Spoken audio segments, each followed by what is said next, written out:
Hi, it's me again, and some of you will know about what I'm about to talk about, and to some of you it will be surprising. And this whole rant's going to come about from a headline I saw in the trade press, right? I was just flicking through the trade press the other day, and it says here, BBC Studios buys Scandi production outfit. So BBC Studios has acquired STV, an award-winning pan-Scandinavian production company. Now, BBC Studios is separate to the normal BBC. It's a commercial operation. Turns over quite a few quid, and it's a private, profitable entity. It's not the BBC that you pay your licence fee to, but they do make a lot of the programmes that are shown on the BBC that you pay your licence fee to. BBC that you pay your licence fee to is a customer of BBC Studios. So when people say, oh, if we defund the BBC and they go away, we'll lose Attenborough or we'll lose Strictly Come Dancing, all right? You're not going to, because they're all owned by BBC Studios. They'll just sell them to someone else. But I fail to understand how BBC Studios is allowed to trade under the name BBC and be commercial. Have a look. All right, if you go on Wikipedia, the source of all the best information, obviously, so take it as you will, but a lot of it's true here. BBC Studios, you scroll down, and it says here that assets and brands. So this is the television channels that are owned by BBC Studios. BBC America, BBC Brit, which is a Polish channel, BBC Earth Canada, Sony BBC Earth, BBC Entertainment, BBC First. Look at the countries BBC First is in.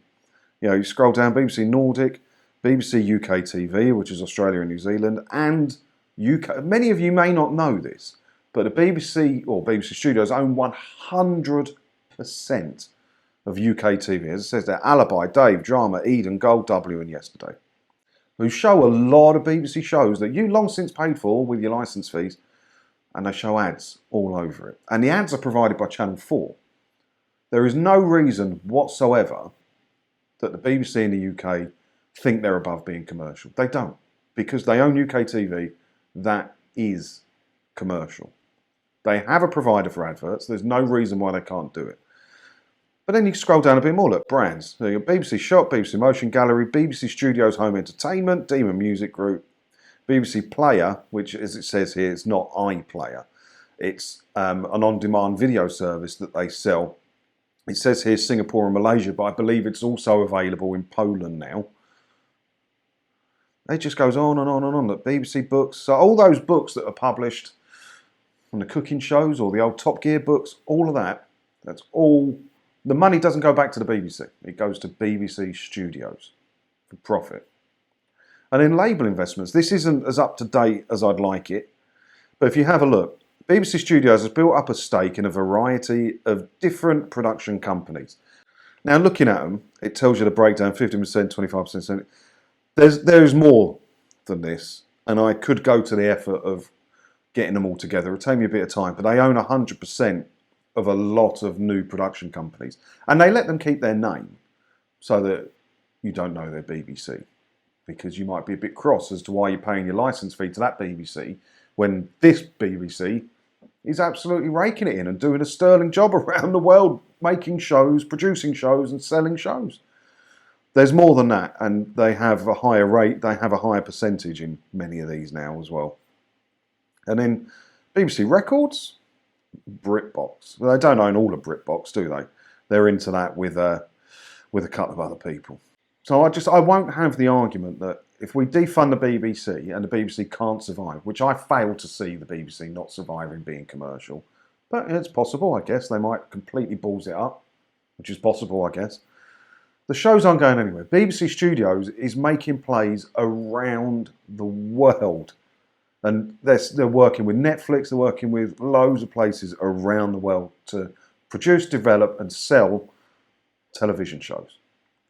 They can be commercial. They know how to be commercial. Why are we paying the licence fee to these people again? And if you want to keep the licence fee, then you can't call this BBC Studios anymore if it's a private company. Stop trading it under the name of BBC. It's stupid.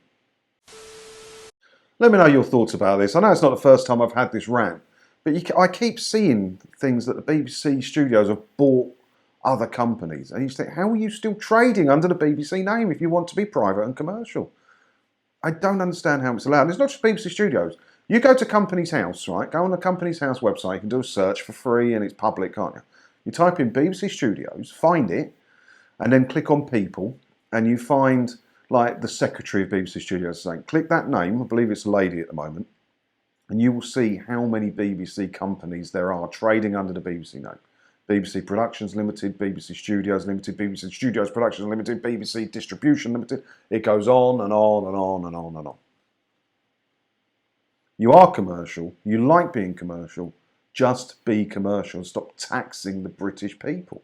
It's not hard, is it? All the other channels manage to do it. Let me know your thoughts on this down on the comments below. As always, thanks for watching. Hit the subscribe button and all the other stuff people say at the end of YouTube videos. And I'll see you in another video again soon, won't I? Ta-da.